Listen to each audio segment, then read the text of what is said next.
Well, hello, folks out there in YouTube land. Got a big show lined up for you. Let's get right on into it. All right, what a game, what a game. It was something. We're going to have our reaction to the Vols' big win, and there's a lot to talk about in this one.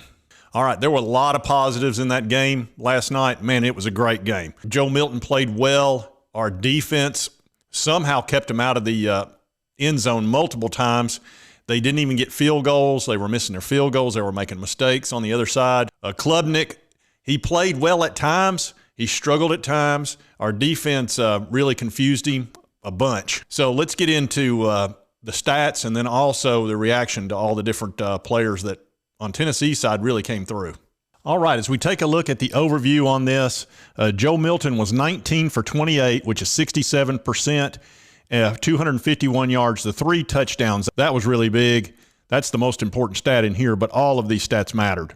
Cade Klubnik was 30 for 54, which is under 60%, which is not that good. He threw for a ton of yards, but he also threw 2 interceptions.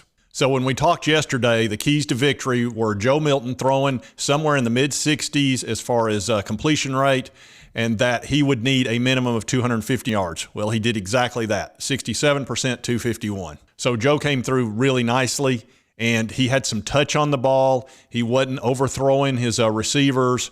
He did have several batted down, and that's something they're going to need to work on. I think that has to do with maybe a throwing angle or not putting some arch on the ball. But other than that, you know, he looked really solid for the majority of the game, and he really came through under a very intense situation.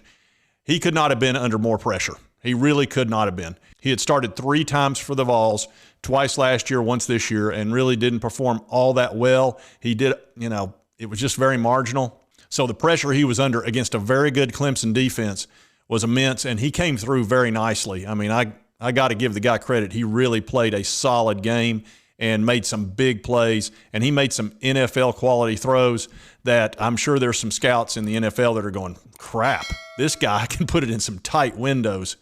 And he also made a few moves where he moved the safeties around by faking them out a little bit, sort of a chess move, and then hit right in that little window for touchdowns. I was real pleased with that. That one play was amazing. The only thing that I think we really struggled on was third down. We were only 3 for 13, and that's a problem because you got to be able to sustain drives. And those 3 and outs in the second and third quarter really allowed Clemson to have an opportunity to come back in the game. They just couldn't get it done. They moved the ball from the 20 to the 20 like it was no problem at all, but they couldn't get any points on the board. They'd either miss a field goal or Dabo would do something foolish like trying to trick us.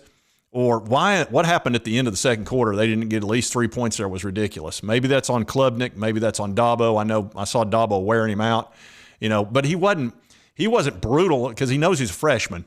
But that was a mistake. They left a lot of points on the board in that first half, which played right into our hands quite well. But the 3 for 13 on third down for Tennessee, that's something they're really going to have to work on because that's not going to work in the SEC. Our team cannot be out there that many plays.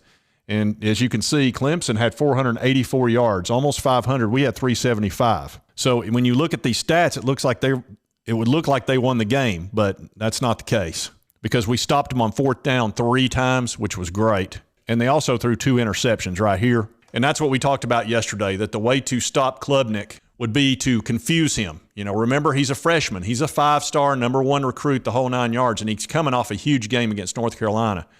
But the way to play him, especially a young guy like that, is to confuse him. That's what showing blitz and either going ahead and blitzing him and putting pressure on him or to totally back off.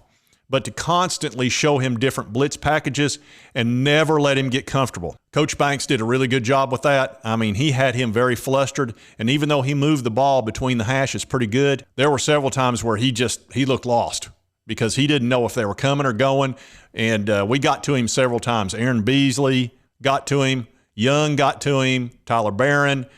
They really put pressure on that young man, and he struggled. You know, he was under 60%, 2 interceptions, and that was the key to stop him. He was going to get his yards, but could you get him to make a mistake? And he made a bunch of mistakes. He could have had even more interceptions than he had. Now, we also talked about Squirrel White. And as you can see right here, Squirrel was 9 for 108 yards, and he was such a key player. We talked a lot about Squirrel yesterday, that he would be very important as far as stretching the defense because he's got that blazing speed. It's without Hyatt, we didn't have that blazer to go out there and stretch the defense. But with Squirrel, you do. And he did that multiple times.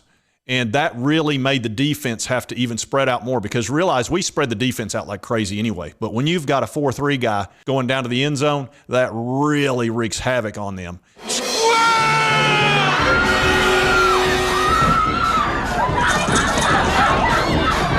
And that opens up the middle of the field, which is exactly what it did for Brew McCoy, Keaton, Princeton Fant, all of that. Josh Heupel called a great game. I mean, we outcoached them. I'm sorry, Dabo, but you got outcoached. There's absolutely no doubt about that, and I'd say he'd even admit that. As far as running the ball, we didn't run it a ton. We did have some success. Jalen Wright had a real nice game, 89 yards. He did have that one big 42-yarder. But we got 124 yards in running, which was not that great. That's typically not a recipe for success.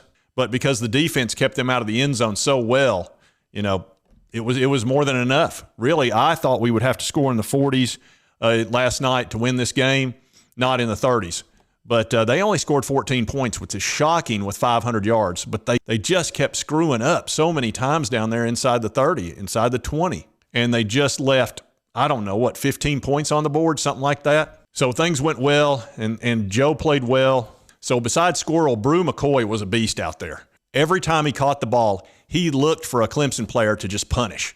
I mean, he knocked the crap out of them. He let them know, yeah, you're walking over here, but you're limping back. You walk over, but you're limping back. Yeah, Brew was a beast. I mean, plus he's 40 pounds bigger than all those guys. He's 220 pounds, and he's got a 180-pound guy covering him. So he catches that ball, and then he just pounds it.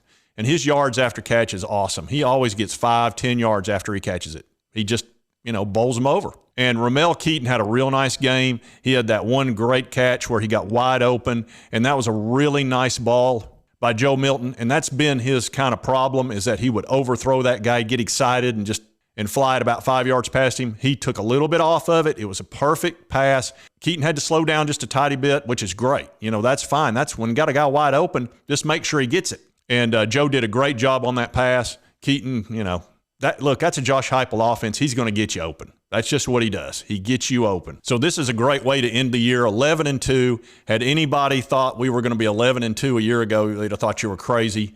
That is a fantastic ending. We're going to be in the top 5, which is, I didn't see top 5. Did you? I definitely didn't. I thought, top 15 would be a good year. Beat Alabama, beat Florida, beat Pittsburgh, beat LSU, beat Clemson. That's 5 real good wins right there. And we ended a bunch of streaks. I just could not be more pleased with this season. And I think Joe's the leader in the clubhouse now for starting quarterback position next spring. He's the man to beat, that's for sure. I know they're going to have a big-time competition for that position, but Joe took a big lead last night. And he's still got some things to work on. He needs to run the ball a little bit better. He needs to be more efficient on third downs for sure. But he showed a lot of improvement last night with touch, with recognizing when to throw, when not to throw. He had no interceptions, no turnovers, which is great. That's one of the things he's good at. He does not turn the ball over too much. And it's really nice to see that level of improvement. And I think Hendon Hooker was happier for him than anybody because, those guys have been through a lot. Joe has been in Hendon's corner the whole last 2 years, and now Hendon's been in his corner. So I think that was really cool. And the media couldn't get enough of that story. That's a really good story. And now Hendon goes into the NFL, going to make his millions, and I think he'll be successful.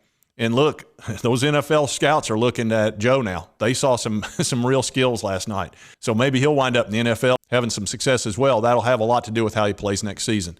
We'll see. We're going to have a heck of a competition, but I like Joe's chances to start out the year, that's for sure. All right, folks, just wanted to cover the Vols' big victory last night. I know y'all enjoyed that. It was pretty awesome, really. It was very exciting and fun. And if you like this content, be sure to hit that like button. Lets me know to continue to cover the Vols, the SEC, etc. And if you haven't subscribed, it's right here on my left. Hit that button right there, and they'll send you my videos. It just makes it easier for you. You don't have to hunt them. And on my right, they put a video there that they know you're going to like. It's based on your viewing habits. It's one of my most recent videos. Be sure to check that out. And we'll see you next time on Sports Talk Jay.